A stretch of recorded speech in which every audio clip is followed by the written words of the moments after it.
যে সাধু সঙ্গ সর্বশাস্ত্রে কয়, লব মাত্র সাধু সঙ্গে সর্বসিদ্ধি হয়, তাই না? এখন সাধু সঙ্গটা কি বা কাকেই সাধু বলে? শাস্ত্রে বলছে লব মাত্র সাধু সঙ্গেই সর্বসিদ্ধি হয়ে যায়, মানে বেশি লাগে না, বেশি সাধুসঙ্গ করার দরকার নেই, লব মাত্র কিঞ্চিত সাধুসঙ্গ করলেই সর্বসিদ্ধি হয়ে যায়। কিন্তু কিঞ্চিত করলেই সর্বসিদ্ধি হবে তখনই যখন সেই কিঞ্চিত সাধুসঙ্গটা সৎ হবে এবং সুন্দর হবে। সাধু কাকে বলে? যারা ভগবানকে ভালোবাসে তারাই সাধু, তাই না?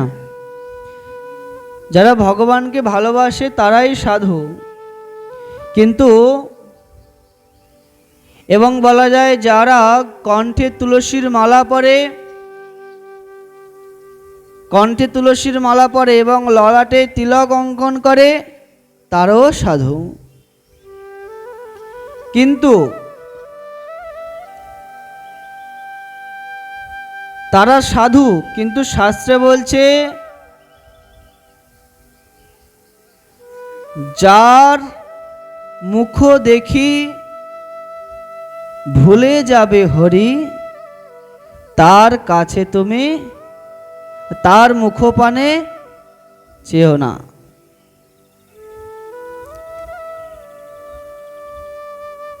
আর যার কাছে ভাই হরি কথা নাই, তার কাছেও তুমি যেও না, তাই না? যার কাছে হরি কথা নাই তার কাছে যেও না। আর যার মুখ দেখি ভুলে যাবে হরি, তার ওই মুখপানেও চেও না। তাহলে যদি কণ্ঠে তুলসীর মালা থাকে, ললাটে তিলক থাকে, কিন্তু তার বদন দর্শন করে যদি আপনি হরিনাম ভুলে যান, তাহলে সে কি সাধু হলো?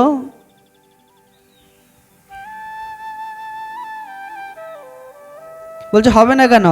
তার তো কণ্ঠে মালা আছে। শাস্ত্র তো একদিকে বলছে কণ্ঠে মালা ললাটে তিলক থাকলেই তাকে সাধু জ্ঞান করবে, কিন্তু আবার কি বলছে? যার মুখ দেখি বদনে আইসে কৃষ্ণ নাম। আমাদের সাধু সঙ্গের ভাগ করছে, যার মুখ দেখি বদনে আইসে কৃষ্ণ নাম, তাকেই জানিবে বৈষ্ণব প্রধান। তাহলে কণ্ঠে তুলসীর মালা এবং ললাটে তিলক ধারণ করলেই যে সাধু হবে তা কিন্তু নয়। সাধু সে যার সঙ্গ করলে আমাদের ভজনে উন্নতি হবে। সাধু সেই যার সঙ্গ লাভে এই সংসারের সকল দুশ্চিন্তা দূর হয়ে যাবে এবং পরম আনন্দের সাগরে আমি ভাসতে পারব। পরম পতি শ্রী রাধার শ্রীচরণ, শ্রী বৃন্দাবন ধাম, সখীগণের আনুগত্যে ভজনের উপায় আমি জানতে পারব। তিনি হচ্ছে সাধু। লব মাত্র সাধু সঙ্গেই সর্বসিদ্ধি হয়, তাই না? আরেকদিকে কি বলছে? সাধুকে বলছে যে ভগবানকে ভালোবাসে সেই হচ্ছে সাধু। তাই বলে কি আমরা সব রকমের সাধু সঙ্গ করব? ভগবানকে তো সবাই ভালোবাসে, কিন্তু ভালোবাসার মধ্যেও পার্থক্য রয়েছে। কেমন পার্থক্য?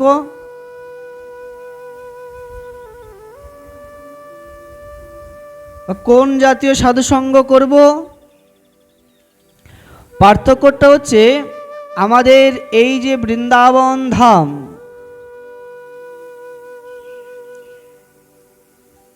বৃন্দাবন ধামের সবাই কৃষ্ণকে ভালোবাসে। বৃন্দাবন ধামে এই ভালোবাসাকে 5টা ভাগে ভাগ করেছে, তাই না? কটা ভাগ? 5টা ভাগে ভাগ করেছে। কি কি? শান্ত, দাস্য, সখ্য, বাৎসল্য, একটা কি? মধুর। দেখুন, সাধু কারা? যে গোবিন্দকে ভালোবাসে। আর শাস্ত্রে এটাও বলছে যে আমাদের সাধুসঙ্গ করতে বলছে, কিন্তু কোন সাধুসঙ্গ করতে বলছে? স্বজাতীয় সাধুসঙ্গ। স্বজাতীয় মানে কি? আমরা যেইভাবে উপাসনা করছি, আমরা যেইভাবে ভগবানকে ভালোবাসছি, আমি যাদের সঙ্গ করব দেখব সেও কি সেইভাবেই ভগবানকে ভালোবাসছে, না হলে কিন্তু একটু উল্টাপাল্টা হয়ে যাবে। সেটা কেমন? এই যে ভালোবাসা, ভালোবাসা কয় রকম? 5 রকম। 5 রকমই তো ভালোবাসছে না? শান্ত ভাবটা বাদ দেন, সেটা এখন আর নেই। কিন্তু শান্ত ভাব মানে কি? যারা যোগ সাধনা করছে, ধ্যান করছে, মানে শান্তভাবে বসছে, সেটা এই কলিতে আর নেই। কাউকে দেখেছেন গাছতলায় বসে বসে ধ্যান করছে? তো এই দাস্য, সখ্য, বাৎসল্য এবং মধুর, এই 4টে ভাগের ভালোবাসা আছে। তারাও ভগবানকে ভালোবাসছে। যারা দাস্যভাবে শ্রীদাম সুদাম, তারা কি ভগবানকে ভালোবাসছে না? কৃষ্ণকে ভালোবাসছে না? দাস্যভাবে তারাও ভালোবাসছে, তাহলে তারাও সাধু। আর যারা সখ্যভাবে,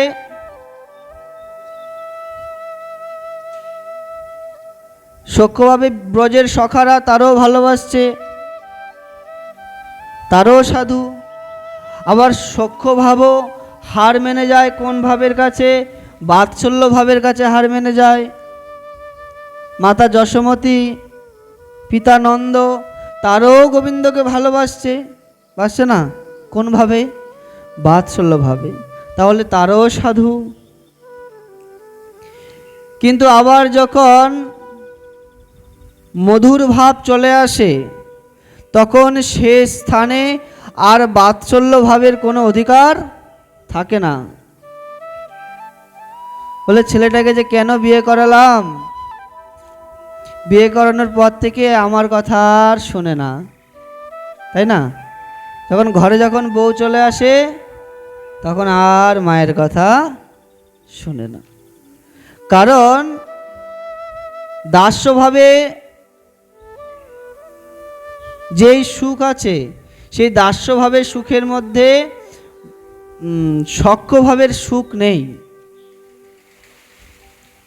যেমন হনুমান দাস্যভাবে ভালোবাসছে, সে হনুমান কিন্তু রামচন্দ্রকে সখ্যভাবের সুখ দিতে পারবে না। পারবে? রামচন্দ্রের কাঁধের উপর উঠতে পারবে? পারবে না। রামচন্দ্র যদিও বলে আমার কাঁধে উঠো, উঠতে পারবে না। আবার যারা সখ্য প্রেমে ভালোবাসছে, তারা কিন্তু দাস্যভাবেও ভালোবাসতে পারবে। দাস্যভাবে মানে দাসের মতো সেবা করতে পারবে, আবার সখ্যভাবের মতো প্রেম করতে পারবে। তারা দাসের মতো কানাইয়ের সেবা করছে, পা টিপে দিচ্ছে, গোচারণে যখন গেছে ক্লান্ত পা টিপে দিচ্ছে, বাতাস করছে, ফল এনে দিচ্ছে। দাস্যভাবেও সেবা করতে পারছে, আবার সখ্যভাবেও সেবা করছে। কিভাবে? যখন খেলায় হেরে যাচ্ছে, তুই কোন বড় লোক, তুই আমি সম, আবার কাঁধে উঠছে। যারা বাৎসল্যভাবে ভালোবাসছে, তারা কিন্তু এই দাস্যভাবেও সেবা করতে পারছে, আবার সখ্যভাবেও সেবা করছে, আবার বাৎসল্যভাবেও সেবা করছে। তারা তিনভাবে সেবা করতে পারছে। মাতা যশোমতী যখন কানাই যখন ক্লান্ত হয়ে যায় তখন তাকে সেবা যত্ন করে না? আপনারা মায়েরা পুত্রকে সেবা যত্ন করেন না? পুত্রের কাপড় চোপড় ধুয়ে দেন, যখন ছোট থাকে তখন কত মলমূত্র পরিষ্কার করেন। এরা দাস্যভাবে সেবা করছে। আবার সখ্যভাবে বন্ধুর মতো মিশছে। মায়ের সাথে সন্তান অনেক সময় হাসি মজাক করে, ঠাট্টা করে। আবার বাৎসল্য প্রেমে আবার লাঠি নিয়ে তাড়া করছে, আবার দামবন্ধন লীলা করছে, দড়ি দিয়ে বাঁধছে, তাই না?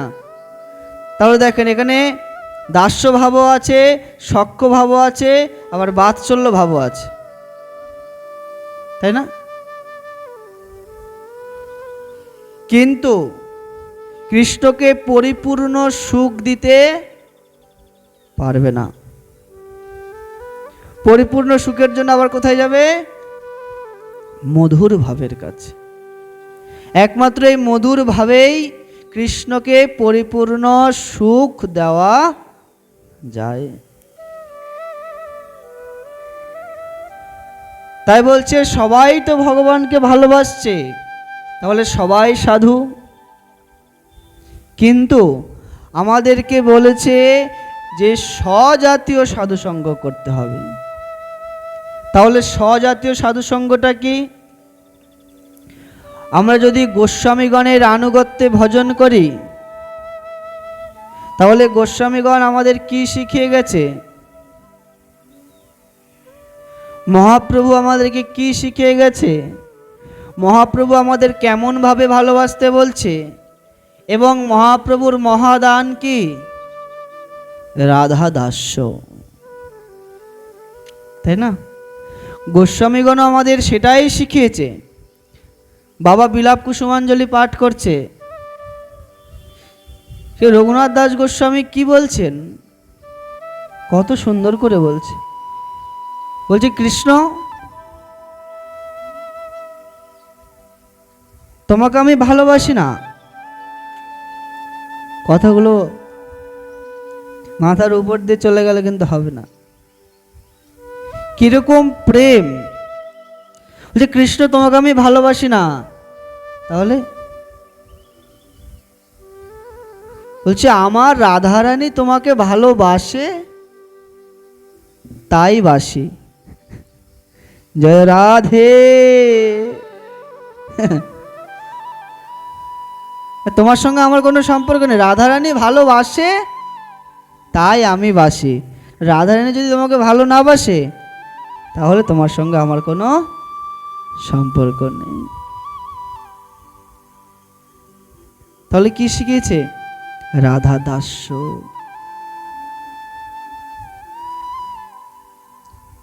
ঠাকুর মশাই কি বলছে? রূপে গুণে ডগমগী সদা হব অনুরাগী, বসতি করিব সখী মাঝে, তাই না? আমার এত রূপ হবে, এত গুণ হবে, রূপে গুণে ডগমগী সদা হব অনুরাগী। আমার রূপে গুণে ডগমগী থাকবো, সদা অনুরাগী থাকবো। আর কোথায় বাস করব? সখীগণের মাঝে। সখীগণের মাঝে কি আমি ব্যাটা ছেলে যাব? কি গো প্যান্ট শার্ট পরে যাব, ধুতি পরে যাব?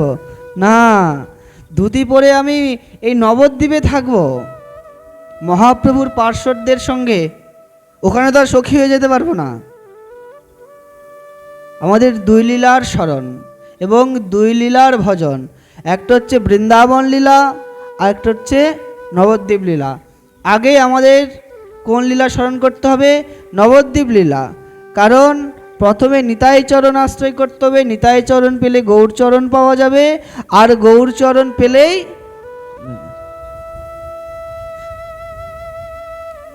তার আগে নয়। কিন্তু এই জন্য দুই লীলার ভজনের মধ্যে আগে আমাদের নবদ্বীপ লীলার ভজন, নবদ্বীপ লীলাই স্মরণ করতে হয়।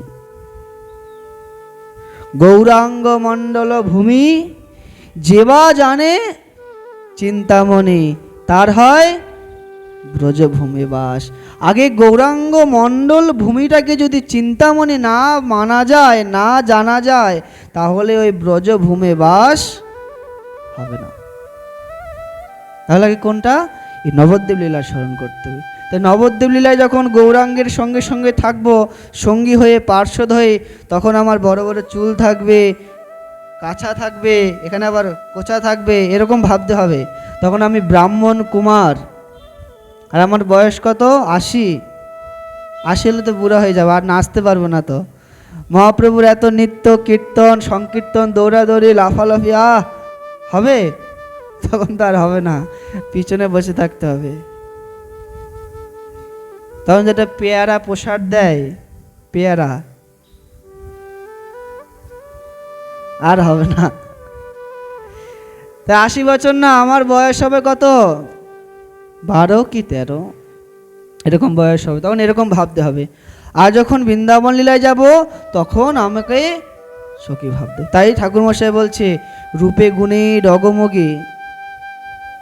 তখন 13-14 বছর বয়স থাকবে, কত রূপ হবে, রূপে গুণে ডগমগী, সদা হব অনুরাগী, বসতি করিব সখী মাঝে, সখীদের মাঝে আমি বসবাস করব। তাহলে আমাদের গোস্বামীগণ কি শিখিয়ে গেছে? রাধা দাসী হতে হবে, তাই না? আর আজকের প্রশ্ন হচ্ছে স্বজাতীয় সাধুসঙ্গটা কি? স্বজাতীয় সাধুসঙ্গ হচ্ছে আমাদেরকে গোস্বামীগণ যেমন শিখিয়ে গেছে রাধা দাস্য, মহাপ্রভুর মহাদান রাধা দাস্য, যত সিদ্ধ বাবারা রয়েছে, মহাজনগণ রয়েছে, যারা নিত্যলীলায় প্রবিষ্ট হয়ে গেছেন, তারাও সবাই শিখিয়ে গেছে রাধা দাস্য। আমাদের ধামেশ্বর মহাপ্রভু, তার পাশেই সিদ্ধ চৈতন্য দাস বাবার সমাধি মন্দির আছে, তিনিও বলে গেছে। কি বলেছে? সিদ্ধ বাবার সমাধির উপরে কি লেখা আছে? সে কিভাবে ভালোবেসেছে? কান্তা ভাবে ভালোবেসেছে। কিভাবে? কান্তা ভাবে ভালোবেসেছে। মহাপ্রভুকে সবসময় তিনি স্বামীর মতোই ভালোবেসেছে। যে সে কান্ত, কান্ত গৌরের আমি কান্তা, সেইভাবে দেখিয়ে দিয়ে গেছে। নিত্যানন্দ বংশ পরম্পরা যদি কেউ যেত, সিদ্ধ বাবা জীবনীতে লেখা আছে, সে মাথায় ঘুমটা দিত। কেন? কেন গো? মহাপ্রভু তার স্বামী, আর নিত্যানন্দ প্রভু কি হয়?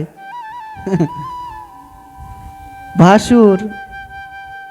ওই জন্য নিত্যানন্দ বংশ পরম্পরা যদি কেউ যেত পাশ দিয়ে, মাথায় ঘুমটা দিত।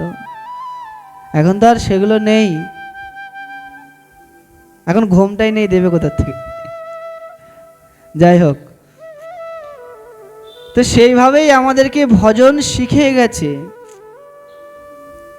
রাধা দাসী হতে হবে, যেন আমরা রাধা দাসী হয়ে যুগলের সেবা করতে পারি, যুগলকে ভালোবাসতে পারি। আজকে এই বিলাপ কুসুমাঞ্জলি গ্রন্থটিতে বাবা যখন পাঠ করবেন, সবাই একটু মন দিয়ে শ্রবণ করবেন, কারণ এই গ্রন্থটার মূল্য কেউ বুঝতে পারে না। যাদের সেই প্রেম বা সেই ভাব আসেনি, তারা বুঝবে না। যে দাস গোস্বামী বিলাপ কুসুমাঞ্জলি গ্রন্থের প্রধান বিষয়বস্তু হচ্ছে এই রাধা দাসীর স্থানটা যে কত শ্রেষ্ঠ, কত উপরে, সেটাই বোঝাচ্ছে। যে রাধারানীর সখীদের থেকেও এই রাধারানীর দাসীদের স্থান আরও বেশি। কারণ দাসীরা সবসময় চায় কি? যুগলকে মিলিয়ে দিয়ে কেমন সুখ পাওয়া যাবে সেটা চায়। তারা কখনো একা কৃষ্ণের সঙ্গে সঙ্গ করে সুখ পেতে চায় না, তারা চায় রাধারা এবং কৃষ্ণকে মিলিয়ে দিয়ে সুখ পাবে, তাই না? তাই বলছে এই স্বজাতীয় সাধুসঙ্গটা কি, যারা আমাদের মতো এরকম রাধা দাস্যের উপাসনা করছে। আমরা যেমন রাধারানীর দাসী হয়ে যুগলের সেবা করছি, রাধা কৃষ্ণ প্রাণমোর যুগল কিশোর, জীবনে মরণে গতি আর নাহি মোর, কালিন্দির কোলে কলি কদম্বের বন, রতন বেদির উপর বসাবো দুজন। ঠাকুরমশাই কিভাবে বলছে, ওখানে একটা পদ বলছে, অগুরু চন্দন গন্ধ, এই চন্দন দেবে, অগরু দেবে, কোথায় দেবে? দিব দুহার অঙ্গে। এগুলো আমাদের বুঝতে হবে যে অগুরু চন্দনের গন্ধ কোথায় দেবে? দুহার অঙ্গে দেবে। তাহলে অঙ্গে যদি, অঙ্গে কি দেওয়া কি মানে কি সবাই পারবে না, সবার অধিকার নেই। শ্রীমতী রাধারানীর অঙ্গে চুয়া দেবে, চন্দন দেবে, শ্যামসুন্দরের অঙ্গে চুয়া চন্দন দেবে, এটা সবার অধিকার নেই, একমাত্র রাধা দাসীর অধিকার। তাই আমাদের বুঝতে হবে বা জানতে হবে যে যারা রাধা দাসী ভাবে, নিজেকে রাধা দাসী ভাবে ভজন করছে, ভালোবাসছে, যারা এই গোস্বামীগণের আনুগত্যে সেবা করছে, যারা এই মহাপ্রভুর মহাদান রাধা দাস্যকে শ্রেষ্ঠ আসনে বসিয়ে চলছে, আমাদের একমাত্র তাদের সঙ্গই করতে হবে। কিন্তু যারা এই তিনটে ভাবে ভালোবাসছে তাদের সঙ্গ করা যাবে না। সঙ্গ করা যাবে না বললে ভুল হবে, সঙ্গ করবেন কিন্তু ওইভাবে নয়। কারণ যারা দাস্যভাবে ভালোবাসছে তাদের মতো ভালোবাসলে তো হবে না। যারা দাস্যভাবে ভালোবাসছে তাদের মতো তো ভালোবাসলে হবে না, বা যারা সখ্যভাবে ভালোবাসছে তাদের মতো ভালোবাসলেও হবে না, তাদের সঙ্গে সঙ্গে থাকলেও হবে না। তাহলে ওই শ্রীদাম সুদামের মতো ওই বনে গোচারণ পর্যন্তই শেষ, তাই না? বা গোচারণ থেকে ফিরে নন্দালয়ে আসা পর্যন্তই শেষ, ওখানেই সম্পর্ক শেষ। বা যারা বাৎসল্যভাবে ভালোবাসছে তারা কি ওই মারধর আদর যত্ন পর্যন্তই শেষ। কিন্তু যারা মধুরভাবে ভালোবাসছে তাদের সঙ্গ যদি করা যায়, তারা নিত্য সব সময় আমার শ্যামসুন্দরের সেবা করছে। কি দিনে, কি রাত্রিতে, কি দুপুরে, কি বিকালে, সব সময় সেবা করছে, তাদের সঙ্গে থাকছে। আর যারা রাধা দাসী, তাই না, যারা রাধা দাসী তারা তো সব সময় রাধারানীর সঙ্গে থাকছে, থাকছে না? তারা যদি কৃষ্ণের সঙ্গেও না থাকে কিন্তু রাধারানীর সঙ্গে সবসময় দাসীরা আছে। যেমন একজন রাজ্যের রাজার রানী, তার সঙ্গে সঙ্গে সবসময় দাসীরা আছে না, কি সেবা করবে, কি যত্ন করবে, স্নান করাবে, কাপড় পরাবে, মাথার চুল আঁচড়ে দেবে, বেনুনি বেঁধে দেবে, শাড়ি পরিয়ে দেবে, সব সময় রাধা দাসী রাধারানীর সঙ্গে সঙ্গে আছে। আর আমাদের জীবনের লক্ষ্য কি? কি লক্ষ্য? রাধারানীর চরণ পাওয়া, তাই না? রাধারানীর চরণ পেলে কৃষ্ণ এমনি এমনি চলে আসবে। কৃষ্ণের জন্য ছুটাছুটি করা বেকার, কোনো লাভ নেই। বৃন্দাবনে এরকম এক বাবাজির এক সত্য ঘটনা। উনি কি করছে, বৃন্দাবনের মদনমোহনকে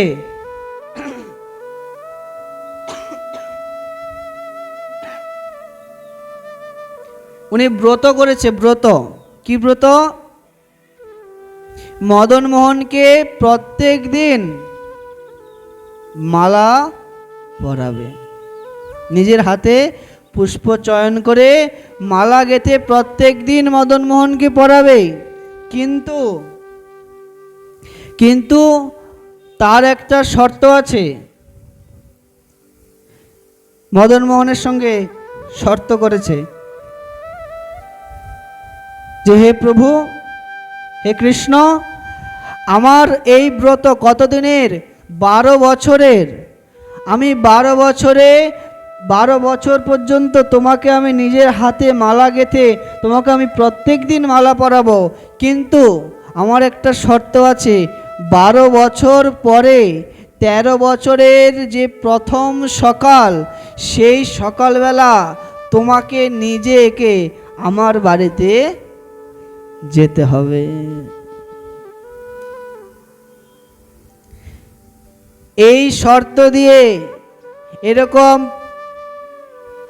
প্রতিশ্রুতি নিয়ে তিনি সেবা কাজে নিয়োজিত হয়েছে। প্রত্যেক দিন নিজের হাতে ফুল তোলে, মালা গেঁথে প্রত্যেক দিন ওই মদনমোহন মন্দিরে গিয়ে মদনমোহনকে নিজের হাতে মালা পরিয়ে দেয়। এইভাবে ভাবে একদম 11 বছর 364 দিন কেটে গেছে। এবার মনে মনে আনন্দ হচ্ছে যে মদনমোহন এবার আমার কুটিয়ায় যাবে। 365 দিনের যে সন্ধ্যাবেলা যখন মালা পরাতে এসছে, বিকালবেলা, তখন মালা পরাচ্ছে আর মদনমোহনকে বলছে, প্রভু, আমার প্রতিজ্ঞা, আমার সেবা কিন্তু শেষ। এবার তোমাকে আমার কুটিয়ায় যেতেই হবে। আমি কালকে সকালবেলা মালা গেঁথে আমি তোমার জন্য দুয়ারে অপেক্ষা করব। এতদিন তো আমি এসে তোমাকে মালা পরেছি, কালকে তুমি নিজের পায়ে হেঁটে হেঁটে গিয়ে আমার বাড়িতে গিয়ে মালা পরে আসবে। দেখেছেন কত বড় সাহস! এরকম করে কেউ কাউকে বলে? আসছে তো ভগবান, দ্বারকার আসনে বসে বসে রাজভোগ খাচ্ছে, তাকে বলছে তুমি নিজের পায়ে হেঁটে মালা পরে আসবে। ভক্তের মনের জোর, বলে টলে চলে গেছে। সকাল থেকে বসে আছে, মালা গেঁথে সকাল থেকে বসে আছে, আর আসছে না। একবার ঘরে, একবার যায়, একবার বাইরে যায়, একবার এদিকে তাকায়, ওদিকে তাকায়, রাস্তার দিকে তাকায়, আর তো আসে না। এইভাবে ভাবে বিকাল হয়ে গেছে। মনে করছে রাত্রেবেলা মনে হয় আসতে পারে। রাত হয়ে গেছে, তাও আসছে না। সারা রাত ঘুমায়নি, শুধু ছটফট করছে, কখন আসবে, কখন আসবে। আমি 12 বছর মালা পরালাম, আসলো না। রাগ করে আমি এই বৃন্দাবনেই আর থাকবো না, সব গুটিয়ে বস্তায় ভরে গুটিয়ে টুটিয়ে এবার হাঁটা দিয়েছে। আর আমি আর বৃন্দাবনে থাকবো না, বৃন্দাবন ছেড়ে আমি চলে যাব। যে বৃন্দাবনে এই কৃষ্ণ, ছলুয়া কৃষ্ণ, এই ছলনাময়ী, এর কাছে আমি আর থাকবো না, রওনা দিয়েছে। যেতে যেতে যেতে যেতে অনেক দূর চলে গেছে। তখন দেখছে একজন বালক, আরে বাবা,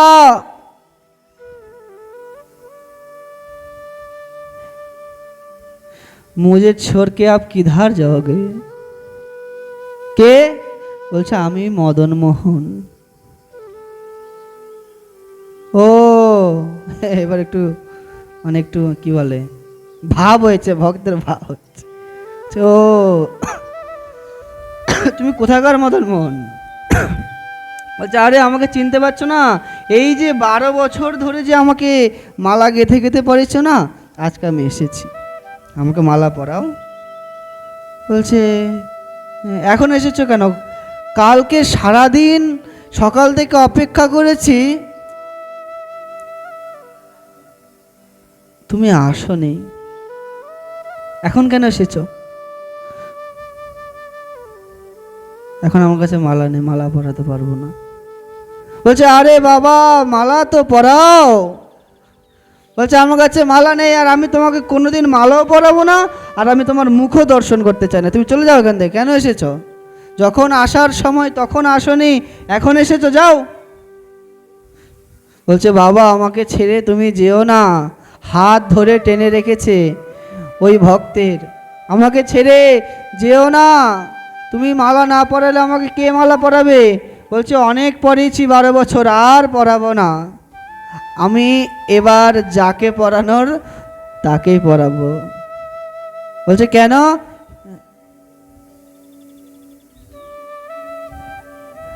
বলছে কারণ আমি 12 বছর ধরে ওই মদন মোহনকে মালা পরিয়েছি, আর 13 বছরের প্রথম সকাল থেকে রাত্রি পর্যন্ত অপেক্ষা করেছি, আসেনি। আর 12 বছরের আমার এই মালা পরানোর সেবাও কোনো কাজে লাগেনি। আর আজকে আমি সকালবেলা শুধু মনে মনে একটা প্রতিশ্রুতি নিয়েছি, একটু মনে মনে ভেবেছি, তাতেই মদন মোহন চলে এসেছে। নিতাই গৌর হরি বল। কি ভেবেছে গো? আমি শুধু সকালবেলা ভেবেছি আমি আর বৃন্দাবনে থাকবো না, আর মদন মোহনকেও মালা পরাবো না, আমি এবার মালা পরাবো বর্ষানাবালী শ্রীমতী রাধা রানীকে। তাই গরিব শুধু মনে মনে ভেবেছি আমি আর বৃন্দাবনে থাকবো না, বর্ষানায় গিয়ে বর্ষানাবালী শ্রীমতী রাধা রানীকে মালা পরাবো। এখনো পরাইনি একদিনও, আর এনাকে 12 বছর পরে কাজ হয়নি, শুধু মনে মনে ভেবেছি, তাতেই কৃষ্ণ ছুটে ছুটে ছুটে ছুটে চলে এসেছে। আমি এবার বুঝতে পেরেছি তোমাকে ধরে লাভ নেই, রাধাচরণ আশ্রয় করলে তুমি আমার পিছনে পিছনে এমনি আসবে। কিরকম করে ভালোবাসা দেখেন।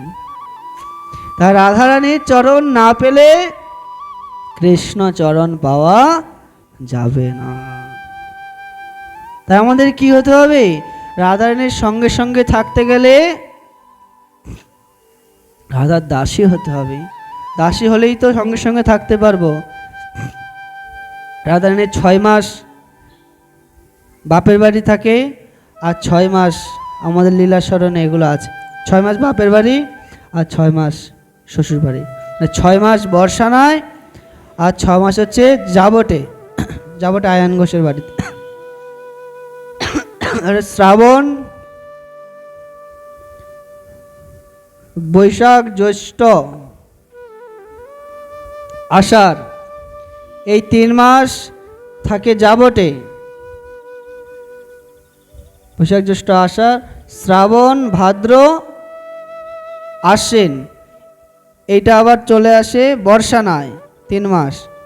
তো কার্তিক, অঘ্রাণ, পৌষ আবার জাবটে, মাঘ, ফাল্গুন, চৈত্র আবার বর্ষানায়। এইভাবে ভাবে যাওয়া আসার মধ্যেই থাকে। একবার যায় বাপের বাড়ি, আবার শ্বশুর বাড়ি চলে আসে, আবার শ্বশুর বাড়ি আসে, আবার বাপের বাড়ি যায়, এভাবে যাওয়া আসার মধ্যেই থাকে। তাই ঠাকুরমশাই বলছে যে আমি তো রাধারানীর দাসী, আমার জন্ম কোথায় হবে?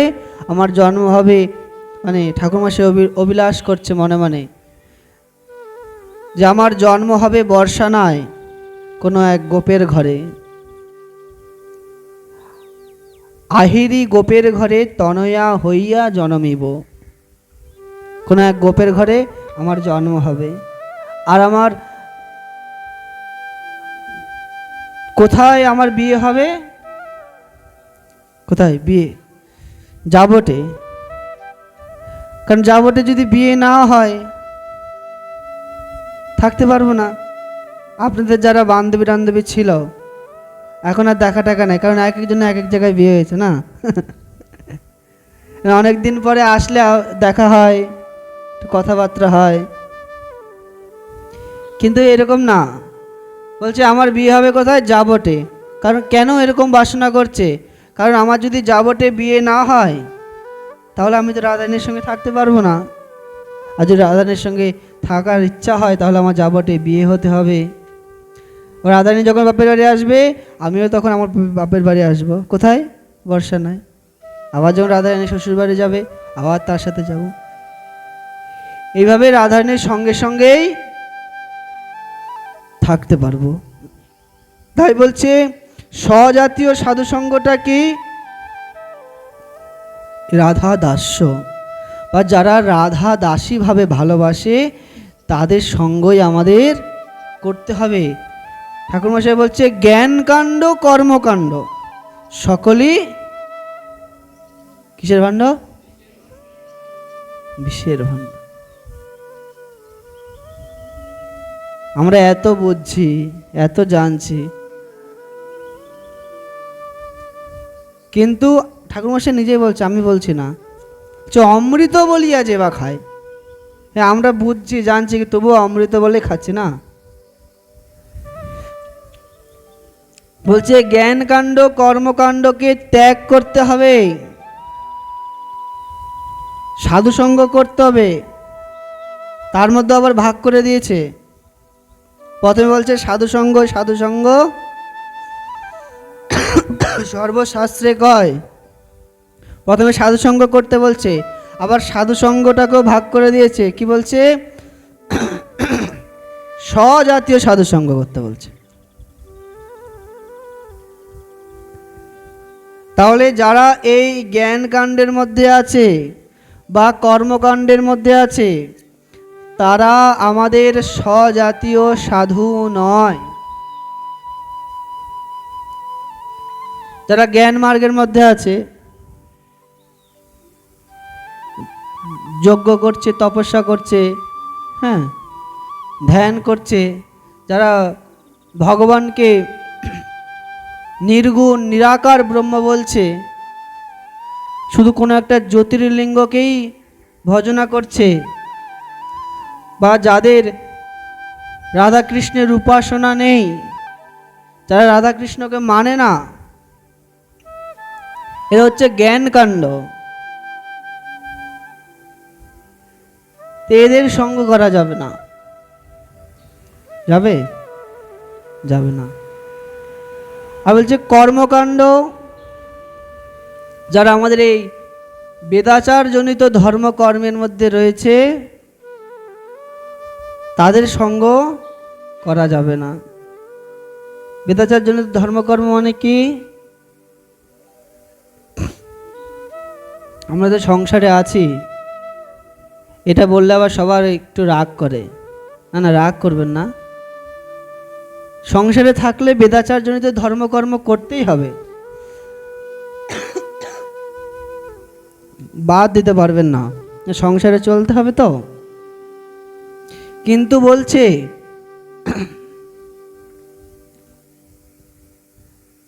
যেমন একটি কুলের কুলবধূ যদি পরক্রিয়ায় আসক্ত হয় তখন সে যেমন সংসারের সমস্ত কর্ম করে না, কিন্তু মন থাকে কোথায়? পরপুরুষের দিকে।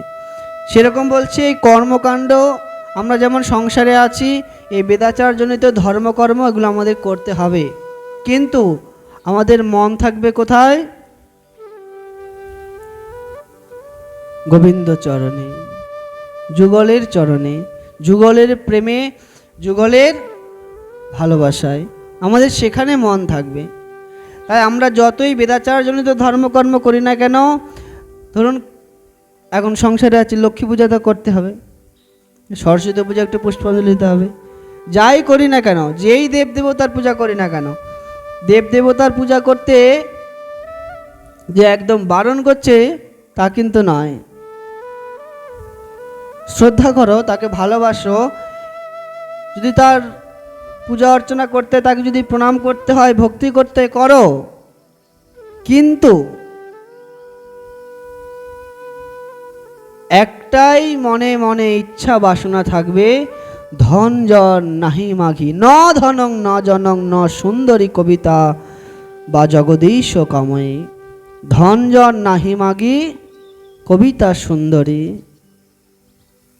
শুদ্ধ ভক্তি কৃষ্ণ মোরে দেহ কৃপা করে। মনের মধ্যে এই বেদাচারজনিত ধর্মকর্ম করলেও মনের মধ্যে এইটাই বাসনা থাকবে যে আমি ধনও চাই না, জনও চাই না, পুত্র চাই না, সুন্দরী রমণীও চাই না। হে মা কালী, হে মা দুর্গা, হে বাবা ভোলেনাথ, হে হনুমান, হে শনিদেব, আমি এগুলো কিছুই চাই না। কি চাই? শুধু কৃষ্ণ ভক্তি, আমাকে কৃপা করে দাও, এটাই চাইতে হবে। তাহলে কর্মকাণ্ড করলেও মানে কি, দুধ যদি সমুদ্রের জলের মধ্যে ঢেলে দেয় মিশে যাবে, আলাদা করতে পারবেন? মাখন যদি ফেলে দেন তাহলে আলাদা করতে পারবেন? দুধ সমুদ্রে মিশলে ঢেলে দিলে মিশে যাবে, আলাদা করতে পারবেন না। তো মাখন যদি সমুদ্রে ফেলে দেন ভাসবে না মিশে যাবে? কেন? মাখনটা কি আলাদা কিছু? দুধই তো।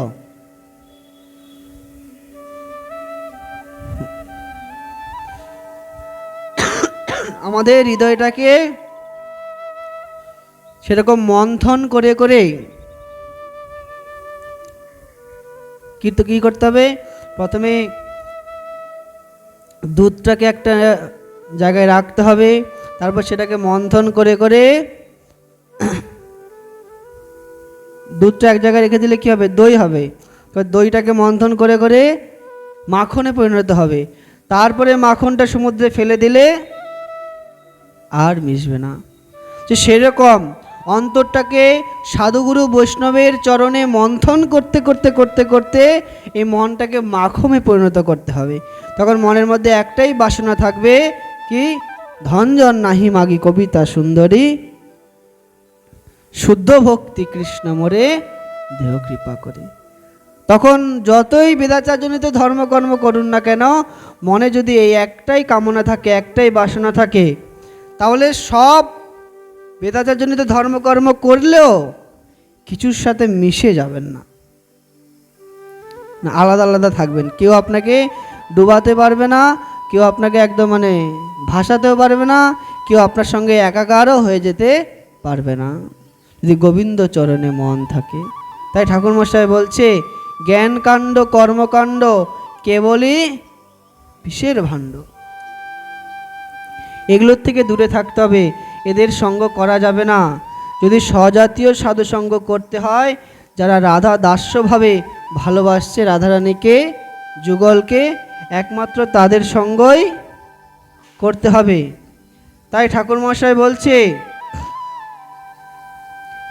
হরি হরি কবে মোর হইবে সুদিন, কেলি কৌতুক রঙ্গে করিব সেবন।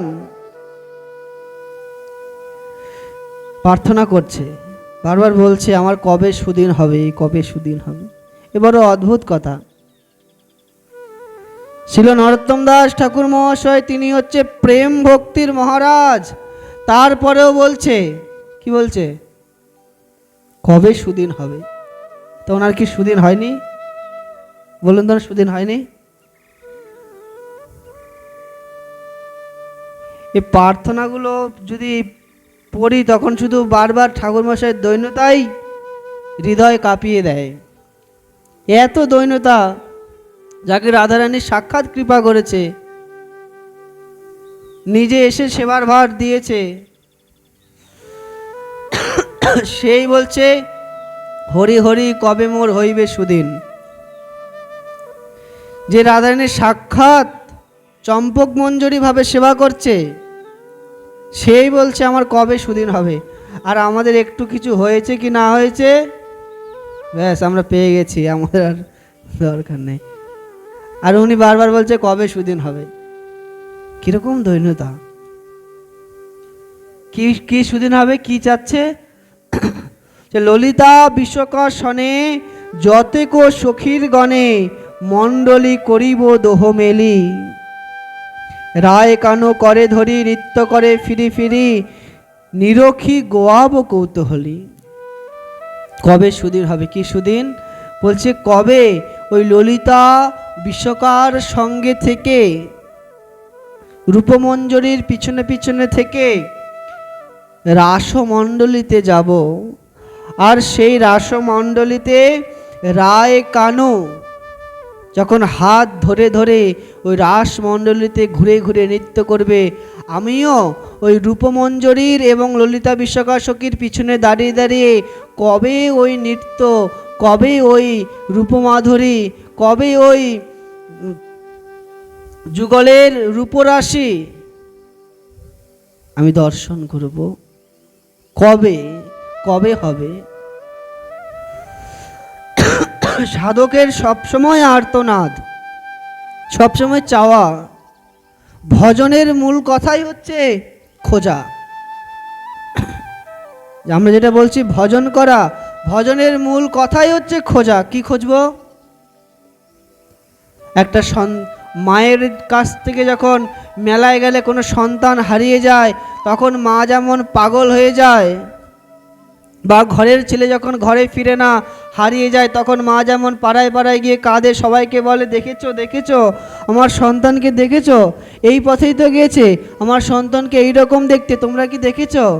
তোমরা কি কেউ জানো কোথায় আছে, কোথায় গেলে তাকে পাবো? সেই সন্তান হারা মায়ের মতো সাধকের অবস্থা হয়।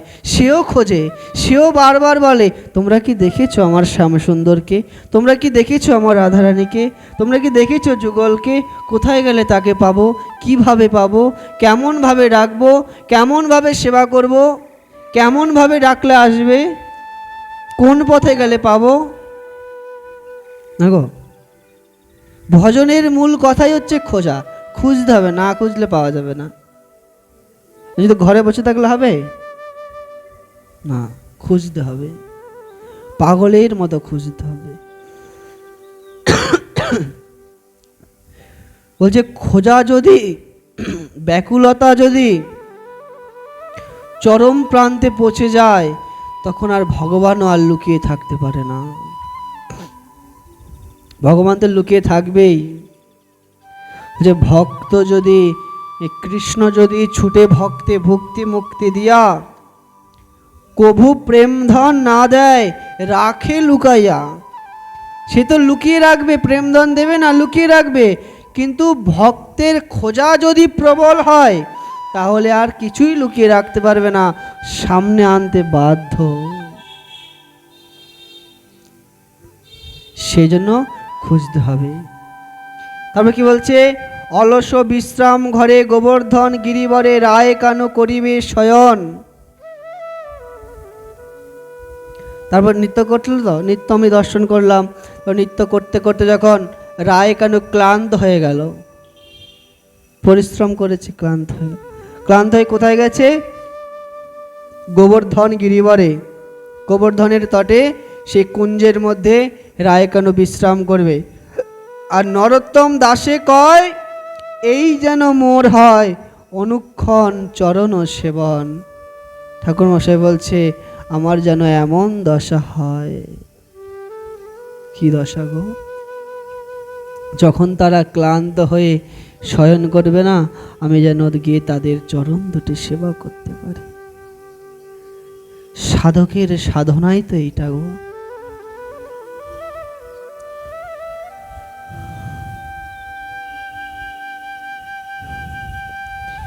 সাধকের সাধনাই এইটা। কি চাই জীবনে? এত ছোটাছুটি, এত কিছু কেন? এত কষ্ট, এত ব্রত, এত জপ, এত ধ্যান কেন?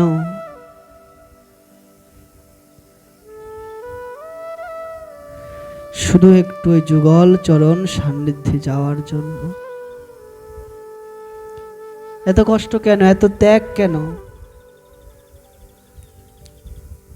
যে সংসার বিষানলে দিবানিশি হিয়া জলে, জুড়াইতে না পায় নো পায়। এই সংসার বিষানলে এমনভাবে দিবানিশি এই মন প্রাণ দাও দাও করে জ্বলছে, নেভার এই আগুন নেভার কোনো উপায় নেই। শুধু একটাই উপায় আছে, যদি রাধারানীর শ্রীপাদপদ্ম যুগলের শ্রীচরণ লাভ করতে পারে, জীবনের আর কি চাওয়া পাওয়া আছে?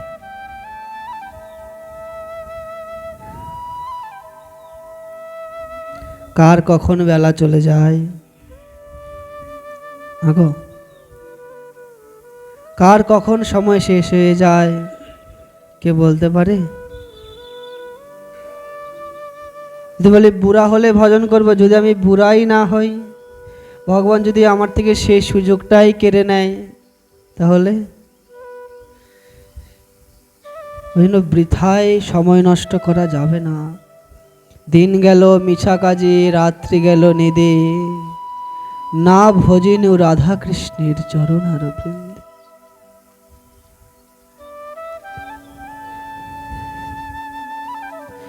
কিরকম ভাবে আস্তে আস্তে দিনগুলো চলে যাচ্ছে।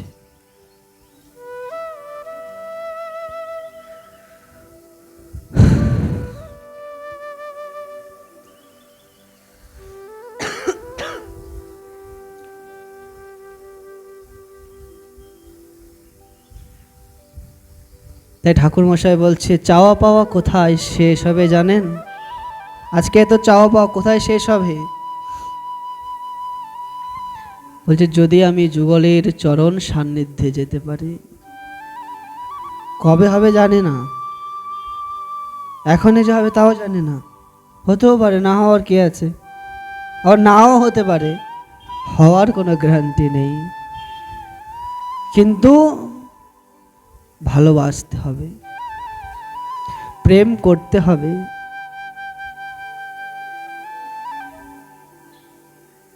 তাকে ব্যাকুল হয়ে ডাকতে হবে, ব্যাকুল। এমনি এমনি ডাকলে আসবে না। বলছে কোটিবার নয়, লক্ষবার নয়, হাজারবার নয়, শতবার নয়, কেউ যদি মন থেকে প্রাণ থেকে একবার হা কৃষ্ণ বলে ডাকে, একবার হা রাধে বলে ডাকে, আমি তার কাছে চলে আসি।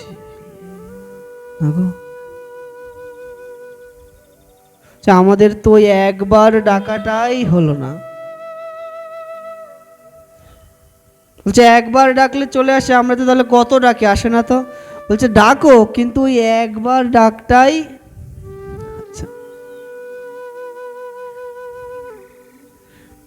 হচ্ছে। শতবার ডাকছি কিন্তু একবার ডাক হচ্ছে না, যেই ডাকে আসবে।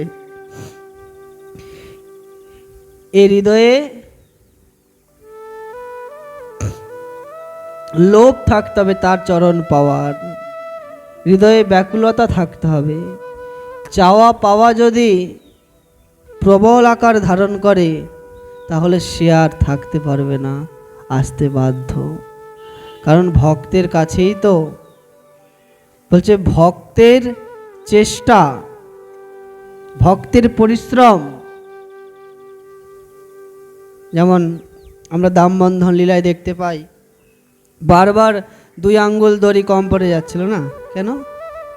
এক হচ্ছে ভক্তের ভক্তি বা চেষ্টা বা পরিশ্রম, ভক্তের সেবা, আর 2 নম্বর কি? ভগবানের কৃপা। এই দুটো যদি একবার হয়ে যায়, তাহলে সেই ভক্ত আর ভগবান কখনোই আলাদা হয় না। ভগবানের সঙ্গে তো অনেকের দেখা হয়েছে, দেখুন প্রহ্লাদের সঙ্গে দেখা হয়েছে, ধ্রুবের সঙ্গে দেখা হয়েছে, তাই না? কুবজার সঙ্গে দেখা হয়েছে, সত্যভামার সঙ্গে দেখা হয়েছে, রুক্মিণীর সঙ্গে দেখা হয়েছে,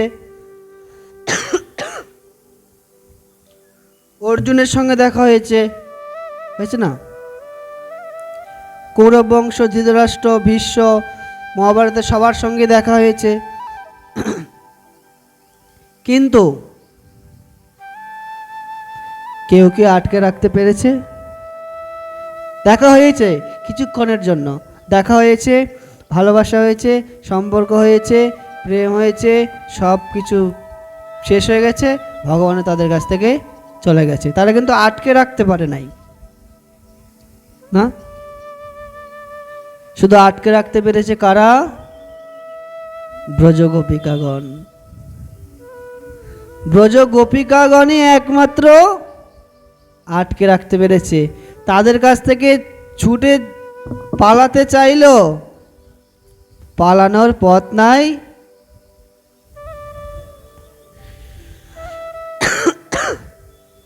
পালানোর কোনো রাস্তা নেই, তাদের কাছে আটকে গেছে। কেন আটকে গেছে? আটকে গেছে কেন? কারণ আজ পর্যন্ত যারাই ডেকেছে তারা কিছু পাওয়ার জন্য ডেকেছে, তাই না? যারাই ডেকেছে তারা কিছু পাওয়ার জন্য ডেকেছে, এসেছে, পাওয়া ফুরিয়ে গেছে, কৃষ্ণ চলে গেছে। আর ব্রজ গোপিকাগণ সারা জীবন সেবা দিয়ে গেছে, নেয়নি। ওই জন্য উনি দেওয়ার জন্য রয়ে গেছে, কবে দেব কবে দেব, তাই না? আপনি যদি কারো বাড়ি গিয়ে কিছু ভালো মন্দ খেয়ে আসেন, তা আপনার মনের মধ্যে কেমন করবে না? ওর বাড়ি গিয়ে ভালো মন্দ খেয়ে আসলাম, হ্যাঁ, ওকে একদিন ডেকে খাওয়ানো দরকার, মনের মধ্যে একদম গেঁথেই যাবে। যেদিন খাওয়াবেন সেদিন আর মনটা হালকা হবে, তখন আর ওনার কাছে আর ফোন টোন নেই। নাহলে প্রত্যেক দিনের ঋণের বোঝার মতো ঋণী। গোবিন্দ সেরকম ঋণী হয়ে গেছে, সারা জীবন ব্রজগোপিকাদের সেবা নিয়েই গেছে, আদর নিয়েই গেছে, ভালোবাসা নিয়েই গেছে, কিন্তু বিনিময়ে কিছুই দিতে পারেনি। দিতে গেছে, নেয়নি। সে দেওয়ার জন্যই রয়ে গেছে। হেন প্রেম শ্রী চৈতন্য দিল যথা তথা, জগাই মাধাই পর্যন্ত পেল অন্যের কা কথা। সেই প্রেম মহাপ্রভু জগতে সব জায়গায় দিয়ে গেছে, আর আমরাই সেটাকেই মাহাত্ম্য দিচ্ছি না। সেটা কি গো? নাম রূপ প্রেম। আমাদের লীলা স্মরণের প্রথম হচ্ছে নাম, নাম, তারপরে গুণ, তারপরে রূপ, তারপরে লীলা। প্রথমে একদম লীলা স্মরণ আসবে না। প্রথমে লীলা স্মরণে বসলে দেখবেন বাজারে কি কি তরকারি উঠেছে, কি কি রান্না করছেন, কার কাছে কত টাকা দেনা পাওনা আছে, হ্যাঁ, কালকে কোথায় যাবেন, আবার সামনে কোন বিয়ে বাড়ির অনুষ্ঠানের নিমন্ত্রণ আছে, এগুলো দেখবেন। শুধু প্রথমেই হবে না। যদি চান যে ওই সাধু বাবা তো লীলা স্মরণ করছে, ধ্যান করছে, আমিও দেখি চেষ্টা করে, হবে না। প্রথমে নাম, এই নামকে আশ্রয় করতে হবে। নামে প্রেম হয়ে গেলে তখন কি হবে? গুণ। গুণ মানে কি? এই ভগবানের কথা, ভগবানের কথা শোনার ইচ্ছা প্রবল হবে। নামে যদি প্রেম হয়, নামে প্রেম না হলে এই শোনা হবে না। নামে প্রেম হলে গুণ শোনার ইচ্ছা হবে। যেখানে ভগবানের একটু গুণকথা হচ্ছে সেখানে মনে হবে বসে পড়ি, শুনতে ভালো লাগে। যেখানে লীলা কথা হচ্ছে, হরি কথা হচ্ছে, সেখানে বসে পড়লাম, শুধু লীলা কথা শ্রবণ করলাম, শুনতে ভালো লাগছে। তখন মানে শ্রবণের মাত্রা প্রবল হয়ে গেছে, শুনতে ভালো লাগছে। যখন এই গুণ শুনছে, একটা হচ্ছে মনোযোগ সহকারে শোনা, আরেকটা হচ্ছে অমনোযোগ সহকারে শোনা। যখন অমনোযোগ সহকারে শুনবো সেটার কোনো ক্রিয়া হবে না, আর যে জিনিসটা আমি মনোযোগ সহকারে শুনছি সেটার দেখবেন ক্রিয়া হচ্ছে। আচ্ছা, সারাদিনে যদি কারোর সঙ্গে ঝগড়া লাগে, বা যেই কাজটা আপনার খুব ইম্পর্টেন্ট একটা কাজ সারাদিনের মধ্যে, বা যেই কাজটা নিয়ে আপনি সারাদিন চিন্তা করছেন, যেই কাজটা আপনার সারাদিন মনের মধ্যে গেঁথে গেছে, রাত্রেবেলা সেই স্বপ্নটাই দেখবেন।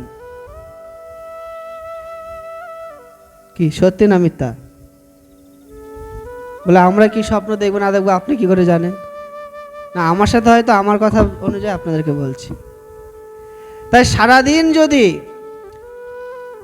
লীলাস্মরণ কিভাবে আসবে, এই নাম জপ করতে করতে গুণ শোনার ইচ্ছা হবে, আর যখন এই শোনার শ্রবণের ইচ্ছাটা যখন প্রবল হবে, তখন হরিকথার আসরে আসলে আমরা আর অমনোযোগ সহকারে বসে থাকবো না, যে আসলাম, আসে বসলাম, বসে বসে শুধু শুনলাম, আর কি বললো না বললো মাথার উপর দিয়ে চলে গেল, শুধু আসার দরকার, আসলাম তারপর আবার চলে গেলাম, তাহলে কিন্তু হবে না। তার মানে মনে করতে হবে আমার এখনো নামে রুচি আসেনি। নামে রুচি আসলে গুণ শ্রবণের ইচ্ছা হবে, আর গুণটা যখন আমি মনোযোগ সহকারে শ্রবণ করব, তখন কৃষ্ণের বস্ত্রহরণ লীলা, বস্ত্র চুরির লীলা আমি মনোযোগ সহকারে শ্রবণ করছি, একদম খুব মন দিয়ে। বলছি এমন এমন ভক্ত তো আছে, এক পাঠক পাঠ করছে, গোবর্ধন লীলা পাঠ করছে। শ্রবণের কিরকম গুণ দেখেন। একজন পাঠক গোবর্ধন, মানে ভাগবত সপ্তাহ হচ্ছে, তো ভাগবত সপ্তাহে গোবর্ধন লীলা পাঠ করছে। এখন উনি বলছে যে কৃষ্ণ 7 বছর বয়সে এরকম ইন্দ্রের প্রবল ঝড় ঝাপটায় ব্রজবাসীগণ কোথায় যাবে না যাবে কিছু দিক দিশা খুঁজে পাচ্ছে না, তখন কৃষ্ণ এই গিরিরাজ গোবর্ধনকে, ওই 7 বছরের শিশু গিরিরাজ গোবর্ধনকে আঙ্গুলের উপরে তুলে ধরেছেন, আঙ্গুলের উপরে তুলে ধরেছেন, এবং সকল ব্রজবাসীগণ গাভীগণ সবাই এই গিরিরাজ পর্বতের নিচে চলে এসেছেন। তারপর কি বলছে, যে আজকে ভাগবত কথা এখানেই বিশ্রাম থাক, আগামীকাল আবার আমরা গোবর্ধন লীলা আরম্ভ করব। ওই ভক্ত আসর থেকে উঠে এসে বলে, ও পাঠক মশাই, মহারাজজি, 7 বছরের শিশু গোবর্ধন ধরে রেখেছেন, আঙ্গুলটা ব্যথা হয়ে যাবে না?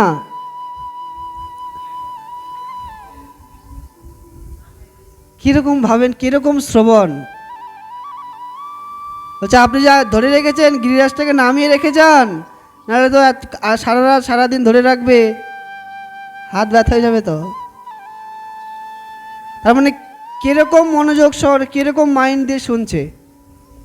এরকম মন দিয়ে শুনলে অথবা নামে প্রেম আসবে। তারপরে এই গুণে গুণে যদি মনোযোগ আসে, তখন অটোমেটিক রূপ চিন্তন হয়ে থাকবে, এমনি এমনি ওই রূপগুলো চিন্তন হবে, আর রূপ চিন্তন হতে হতে একদিন লীলাস্মরণের মধ্যে প্রবেশ করতে পারবে। কিন্তু বাবা, নামে যদি প্রেম না আসে, ওই বালিতে জল ঢালার মতো, একদিকে ঢালবেন আর একদিকে শুকিয়ে যাবে। যাই হোক, অনেক কথা বলেছি, রাগ টাগ করেন না, অপরাধ হলে ক্ষমা করে দেবেন। আজকে ঠাকুরমশাই এটাই বলছে, জ্ঞানকাণ্ড কর্মকাণ্ড কেবলই বিষের ভাণ্ড, অমৃত বলিয়া যেবা খায়, নানাজনই ভ্রমণ করে কদর্য ভক্ষণ করে। তার জন্ম, এই জন্মটা বৃথা, তার জন্ম অধোবাতেই যায়, কোনো লাভ নেই। এই জন্ম পেয়ে সে জীবিত অবস্থায় মৃত। যে জ্ঞানকাণ্ড কর্মকাণ্ডের সঙ্গে সঙ্গে চলছে, তাহলে আমাদের কোন সঙ্গ করতে হবে? সাধু সঙ্গ করতে হবে। আর সাধু সঙ্গের মধ্যে কোন সাধু সঙ্গ? স্বজাতীয় সাধু সঙ্গ করতে হবে। আর স্বজাতীয় সাধু সঙ্গটা কি? রাধা দাস্য। না হলে কিন্তু পথ হারিয়ে ফেলব। পথ খুঁজতে খুঁজতে আর পথের দিশা পাবো না। আজকে এখানেই হরিকথা বিশ্রাম।